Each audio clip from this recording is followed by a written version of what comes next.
WhatsApp everyone, welcome back to the channel and this another video, जहां पे आज हम लोग डिस्कशन करने वाले हैं आपके क्लास 10th के हिस्ट्री के चैप्टर 1 को, जिसका नाम है नेशनलिज्म इन द यूरोप। इसके बाद हम लोग यूरोप के बाद हम लोग हिंदुस्तान यानी कि इंडिया की भी बात करेंगे, जिसका फर्स्ट वीडियो मैं अपलोड कर चुका हूं, फर्स्ट पार्ट अपलोड कर चुका हूं। इस चैप्टर में हम लोग क्या डिस्कशन करने वाले हैं, जैसा कि आपको पता है Europe is not a country, it's a continentals, ठीक है, एक बड़ा लैंडमार्क है, ठीक है, इसमें काफी कंट्री आपकी इन्वॉल्व होती हैं। तो जो नेशनलिज्म की भावना थी, देश प्रेम की, राष्ट्रवाद की जो भावना थी, नेशनलिज्म कैसे प्रोड्यूस होता है, उसके पीछे किन किन फैक्टर्स का हाथ है यूरोप के केस में, ये सारी चीजें हम लोग इस वीडियो में डिस्कशन करेंगे। तो without wasting the time let's start the video. तो बेसिकली क्लास चैप्टर को शुरू करने से पहले आपको डिफिकल्टी ना हो इस चैप्टर को समझने में, तो मैं सबसे पहले आपको क्लियर करता हूं, एक क्लैरिफिकेशन दे देता हूं कि बहुत अलग अलग टर्म्स हम इस चैप्टर में बार बार यूज करेंगे, जिनका मेजरली यूज किया हुआ है बार बार इस चैप्टर को जब आप लोग पढ़ोगे, ठीक है कि नहीं,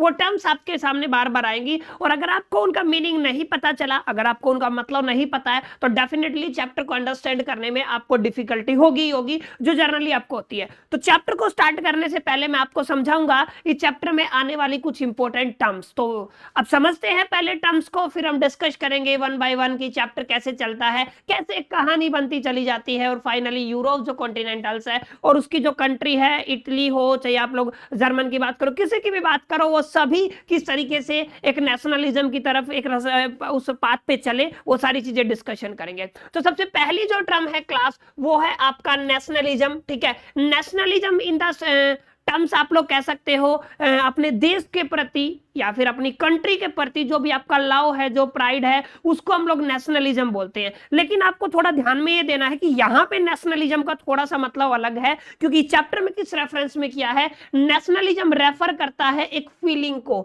सबसे पहले आपको यहाँ पे ध्यान देना है, नेशनलिज्म इज ए फीलिंग, ठीक है, of a oneness and the common consciousness that embrace when the people living in a common territory share the same historicals, politicals and the cultural background. मतलब आप लोग क्या कह सकते हो, मतलब आप ये कह सकते हो कि नेशनलिज्म एक ऐसा फीलिंग है जहां पे हम लोग वननेस को फील करते हैं, यानी कि एकता की भावना। आप लोग दूसरा क्या फैक्टर आपका कॉमन कॉन्शियसनेस की भावना होती है, जहां पे लोग कॉमन टेरिटरी से बिलोंग करते हैं, पहली चीज क्लियर है, वो शेयर करते हैं सेम हिस्ट्री को। सबसे इंपॉर्टेंट बात है, किसको शेयर करते हैं, सेम हिस्ट्री को, पॉलिटिकल एंड कल्चरल बैकग्राउंड। मतलब नेशनलिज्म एक ऐसा फीलिंग है, एकता की भावना, देश प्रेम की भावना, कॉमन कॉन्शियसनेस की भावना, जहां पे हम लोग कॉमन टेरिटरी में अपने हिस्टोरिकल्स की बात करें, हम अपने पॉलिटिकल की बात करें और कल्चरल बैकग्राउंड को शेयर करते हैं। ये होता है आपका नेशनलिज्म। इस चैप्टर के रेफरेंस में बात करूं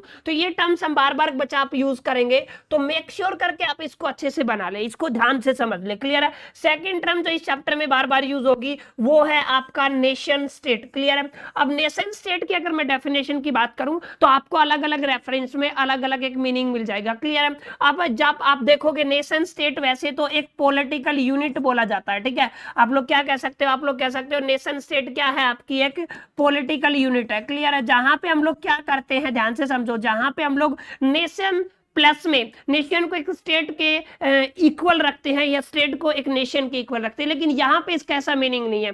यहाँ पे नेशन स्टेट रेफर करता है एक ऐसी कंट्री को, ध्यान से समझना, एक ऐसी कंट्री जो वेल डिफाइंड डिलाइनेटेड बाउंड्रीज से घिरी हुई हो, यानी कि जिसकी बाउंड्री है वो वेल डिफाइंड हो। सबसे पहली बात आपको नोट करनी है, यहाँ पे हम लोग नेशन स्टेट का मतलब क्या है, एक ऐसा कंट्री, नेशन स्टेट एक रेफरेंस करता है, रेफर करता है एक ऐसी कंट्री को जिसमें आपका वेल डिफाइन क्या होता है, बाउंड्री होता है, resided by the people with the similar culture, यानी कि जहां पे रहने वाले लोगों का जो कल्चर है वो कैसा हो, सिमिलर हो, ठीक है। Shared history and the ethnic character, यानी कि वो क्या शेयर करे, अपना हिस्ट्री शेयर करे और अपना एथिकनिक कैरेक्टर्स को शेयर करे। It also supposed to have a government of its choice, मतलब ये सबसे बड़ा बात है, ठीक है। यहाँ पे ये माना जाता है कि जो यहाँ पे सरकारें होती हैं वो अपनी चॉइस की होती हैं, ठीक है। तो सरकारें भी कैसी होंगी, अपनी चॉइस की। तो देखो बच्चों, दो टर्म्स हमने सीखी है, नेशनलिज्म एक फीलिंग है वननेस का, और आप कह सकते हो कॉमन सबकॉन्शियसनेस का आप लोग कह सकते हो, या फिर कॉन्शियसनेस का कह सकते हो, जहां पे लोग कॉमन कॉमन टेरिटरी से बिलोंग करते हैं और शेयर करते हैं अपने सेम हिस्टोरिकल, पॉलिटिकल और कल्चरल बैकग्राउंड को, ठीक है।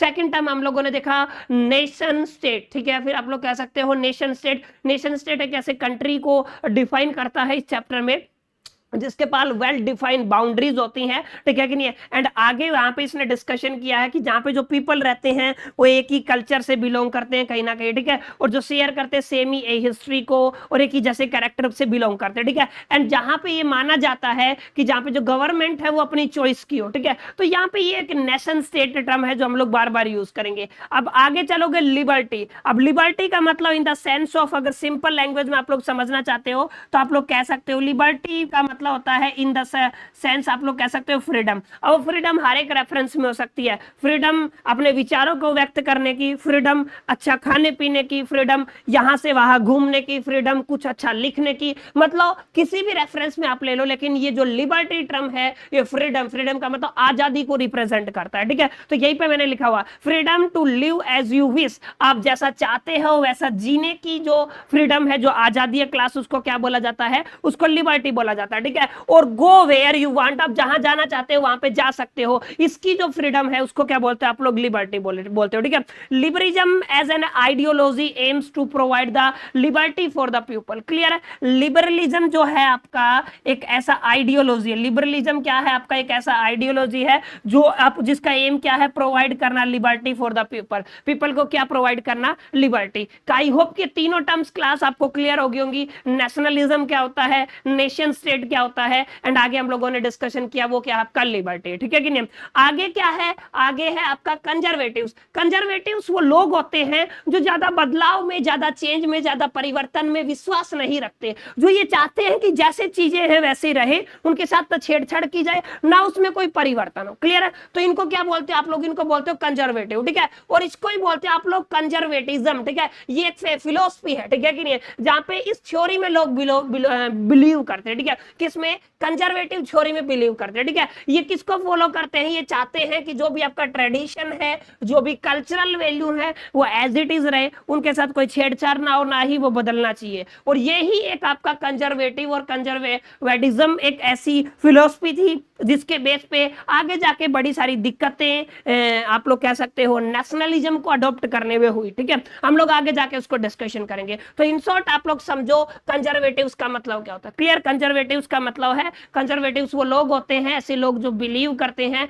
किसमें, आपके ट्रेडिशनल एंड कल्चरल वैल्यूज में बिलीव करते हैं। They don't want to we change और टच और अपडेट एनी कल्चरल और ट्रेडिशनल वैल्यूज, क्लियर है। उसको क्या बोलते हैं आप लोग, कंजर्वेटिव, क्लियर। अब आगे जो है आपका वो है आपका डिक्टेटरशिप। यस क्लास, क्या है आपका, डिक्टेटरशिप। अब डिक्टेटरशिप एक तरीके का गवर्नमेंट होता है जहां पे राजा आपका एक आदमी हो सकता है, वन पर्सन हो सकता है, क्लियर है, और स्मॉल ग्रुप हो सकता है, क्लियर है, जिसके पास एब्सोल्यूट पावर होती है। यस क्लास, तो इसको बोलते हैं आप लोग डिक्टेटरशिप, ठीक है। तो डिक्टेटरशिप जब भी आपके सामने आएगा बच्चों, आपको ध्यान में रखना है, dictatorship is a form of government, ठीक है, जहां पे एक आदमी या फिर कुछ स्मॉल ग्रुप के पास पावर होता है पूरे नेशन का, क्लियर है, उसको बोलते हैं आप लोग डिक्टेटरशिप। और आगे आप लोग ध्यान से देखो, डिक्टेटरशिप को हमने दो पार्ट में क्लासिफाई किया, ठीक है। एक है आपका मोनार्ची और सेकंड हमने बोला है कॉन्स्टिट्यूशनल मोनार्ची। अब मोनार्ची का मतलब एक ऐसी गवर्नमेंट जहां पे राजा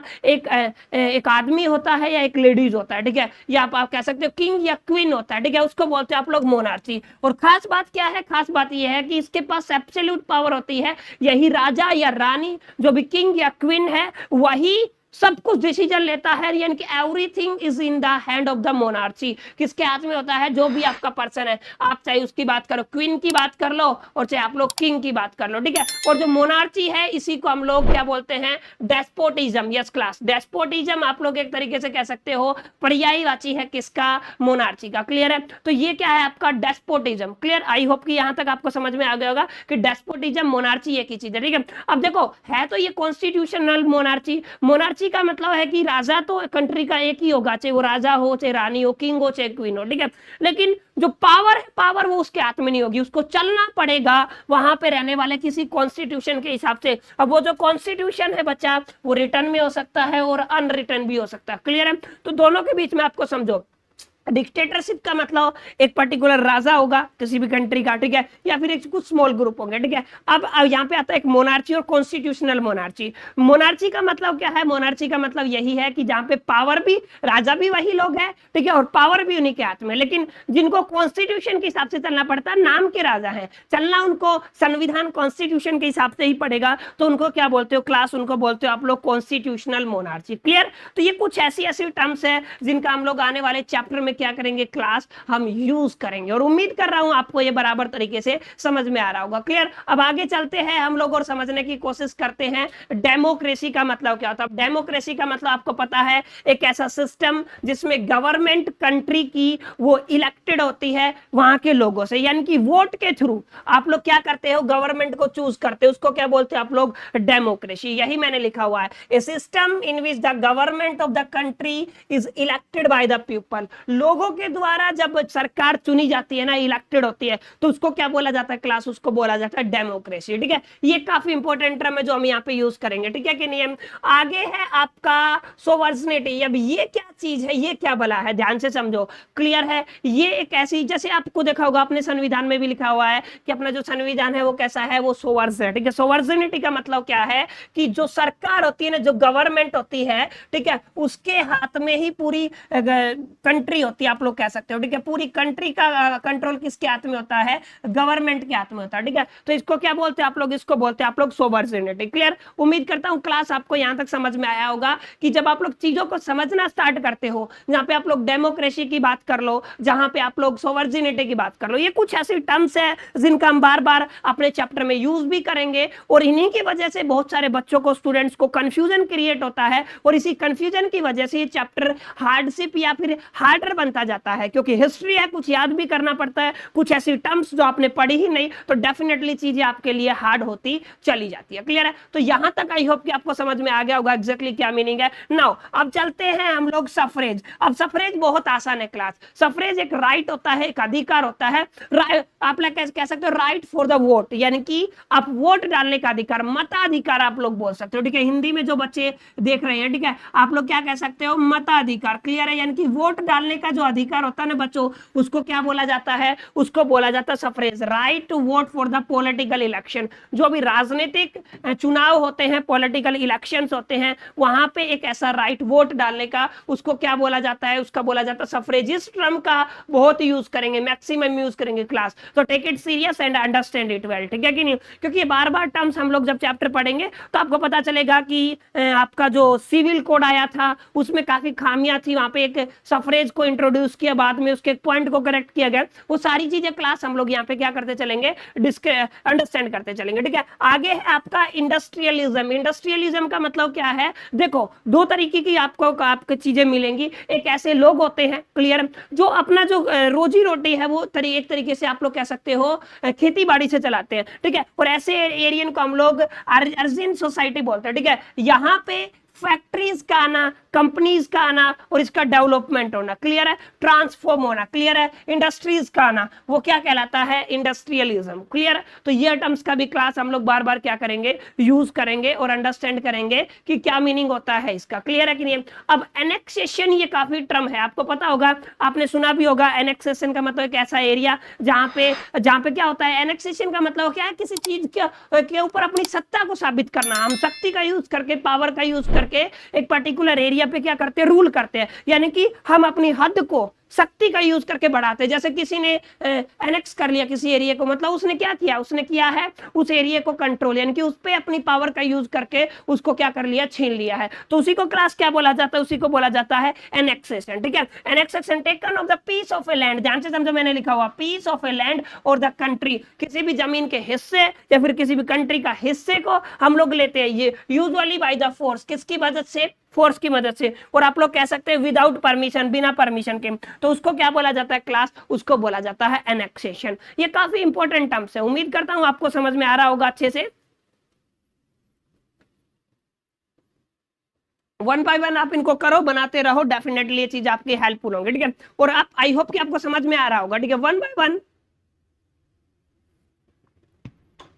यस, वन बाय वन हम लोग इस चैप्टर को समझेंगे, नो डाउट ये चैप्टर थोड़ा लंबा है, ठीक है, इसलिए मैं दोनों ऑप्शन क्लास आपको दे रहा हूं। इसकी कंप्लीट एक वन शॉट वीडियो भी आपको मेरे चैनल पे प्लेलिस्ट में मिल जाएगी, और डेडिकेटेडली मैं इसको करीब करीब 30, 35 और 40 मिनट के आसपास हर एक लेक्चर को रखूंगा, ताकि आप लोग हर एक दिन एक लेक्चर को पढ़ो, उसके नोट्स बनाओ, और डेफिनेटली वो आपके हेल्पफुल होंगे, ज्यादा आपके दिमाग पे, आपके ब्रेन पे, आपके माइंड पे बर्डन ना रहे, ठीक है। तो हम लोग करीब करीब 30 से 35 मिनट का लेक्चर रखेंगे, और वन शॉट भी मिलेगा आपको, ये पूरी को मैं डिवाइड करके दोनों एज योर विश आप लोग उसको क्या कर सकते हो, स्टडी कर सकते हो, ठीक है। तो ये जो इंपॉर्टेंट टर्म्स थी क्लास आपको समझ में आ गई होंगी। कंजर्वेटिज्म का मतलब क्या होता है, डिक्टेटरशिप, मोनार्च और कॉन्स्टिट्यूशनल मोनार्ची क्या होता है, ठीक है, नेशनलिज्म, नेशन स्टेट क्या होता है, लिबर्टी क्या होता है, और यहाँ पे हम लोगों ने देखा डेमोक्रेसी, सॉवरेनिटी, और यहाँ पे सफरेज देखा, इंडस्ट्रियलिज्म, और उसके बाद क्या देखा, एनेक्सेशन देखा, ठीक है। ये काफी इंपॉर्टेंट टर्म्स है, दो हम क्या करते हैं यहाँ पे यूज करते हैं। आगे एक टर्म और आती है जिसको आप लोग क्या बोलते हो, अलायंस। यस क्लास, क्या बोलते हो आप लोग, अलायंस, ठीक है। अब अलायंस का मतलब क्या होता है, अब देखो आप लोग ध्यान से समझो, उन लोगों ने अलायंस कर लिया, कुछ लोगों का ग्रुप, ठीक है कि नहीं, जिनकी एक विचारधारा है, जिनका टारगेट एक है, जिनके गोल एक है, ठीक है, वो इकट्ठा हुए, और इकट्ठा होकर के उन्होंने क्या किया, उन्होंने अपना एक ग्रुप बनाया, उस ग्रुप को क्या बोलते हो क्लास, उसको बोलते हैं आप लोग अलायंस, ठीक है। तो यहाँ पे देखो ग्रुप ऑफ कंट्रीज हो सकता है, पॉलिटिकल पार्टीज हो सकता है, और लोगों का भी ग्रुप हो सकता है, इसमें लोग भी आ सकते हैं, पीपल्स का ग्रुप हो सकता है, पॉलिटिकल पार्टीज का ग्रुप हो सकता है, और किसका ग्रुप हो सकता है, वो कंट्रीज का ग्रुप हो सकता है, who have agree to work together. वो कैसा काम करने के लिए आए हैं, वो एक साथ काम करने के लिए आए, बिकॉज ऑफ शेयर्ड इंटरेस्ट, किसकी वजह से, एक जैसा इंटरेस्ट या एम या टारगेट या गोल, क्लियर है। जिन लोगों के टारगेट एक जैसे होते हैं, ठीक है, और जो यूनिटी में भरोसा करते हैं, वो जर्नली कंबाइन होते हैं, ठीक है, इकट्ठे होते हैं, और इकट्ठे होके वो एग्री होके एक साथ काम करते हैं किसी एक प्री डिसाइड, एक निश्चित गोल के लिए, किसी सेम इंटरेस्ट के लिए, एम के लिए, टारगेट के लिए, क्लियर है। इसको क्या बोला जाता है आपका, इसको बोला जाता है आपका अलायंस, ठीक है। उम्मीद करता हूं क्लास आपको अलायंस का मतलब समझ में आ गया होगा। अब हम समझते हैं किसका, इंपेरियलिज्म, ठीक है, ये काफी इंपॉर्टेंट टर्म है, ध्यान से समझे, इंपेरियलिज्म। अच्छा ये मैं छोड़ रहा हूं क्योंकि इसका हम कहीं पे यूज नहीं करेंगे, शायद गलत तरीके से डाल दिया होगा, कोई चक्कर नहीं, आप यहाँ पे समझो इंपेरियलिज्म। अच्छा एक इंपॉर्टेंट बात, जो फालतू की चीजें मैं आपको पढ़ाऊंगा नहीं, इन डेप्थ पूरे चैप्टर के अंदर से हम लोग निकलेंगे, एक एक कॉन्सेप्ट को मैं बहुत डेप्थ में आपको समझाऊंगा, ताकि ये वीडियो देखने के बाद आपको कुछ रटने की जरूरत ना पड़े, लास्ट तक आपके दिमाग में चीजें बनी रहे, ठीक है। तो इसीलिए मैं आपको बताया वीडियो लंबा रहेगा, चीजें वन बाय वन आती रहेंगी, इसलिए मैं पार्ट में डिवाइड कर रहा हूं, ठीक है। नाउ चलो आ जाते टॉपिक पे। इंपेरियलिज्म का मतलब क्या होता है, imperialism it is a policy और ए आइडियोलॉजी। अब आप इसको दोनों बोल सकते हो, आप पॉलिसी भी बोल सकते हो क्लास, और इसको क्या बोल सकते हो, आइडियोलॉजी भी बोल सकते हो, ठीक है। और अभी यहाँ पे क्या होता है, एक्सटेंडिंग रूल ओवर पीपल, हम जहां पे क्या करते हैं, अपने रूल को बढ़ाते हैं, एंड अदर कंट्रीज, यानी कि हम लोग अपने प्रभाव को बढ़ाते हैं लोगों के ऊपर, ठीक है, कंट्रीज के ऊपर। फॉर द एक्सटेंडिंग पॉलिटिकल, जहां पे हम लोग क्या करते हैं, पॉलिटिकल एक्सटेंडिंग करते हैं, क्लियर है कि नहीं, एंड द इकोनॉमिक एक्सेस, जहां पे हम लोग इकोनॉमिक एक्सेस और पॉलिटिकल अप्रोच को बढ़ाने के लिए हम क्या करते हैं, एक ऐसी पॉलिसी बनाते हैं, आइडियोलॉजी बनाते हैं, उस आइडियोलॉजी और उस पॉलिसी को क्या बोला जाता है, इंपेरियलिज्म। यस क्लास, क्या बोला जाता है, इंपेरियलिज्म, ठीक है। उम्मीद करता हूं क्लास ये वो कुछ इंपॉर्टेंट टर्म्स हैं जो आपको चैप्टर अंडरस्टैंड करते टाइम काफी हेल्पफुल रहेंगी, और जिनका हम लोग बार बार यूज करेंगे, ठीक है। अगर आप लोगों को ये सारी चीजें क्लियर हो गई हैं, तो डेफिनेटली अब हम चलेंगे अपने चैप्टर की तरफ, और इस मजेदार जर्नी को करेंगे शुरू।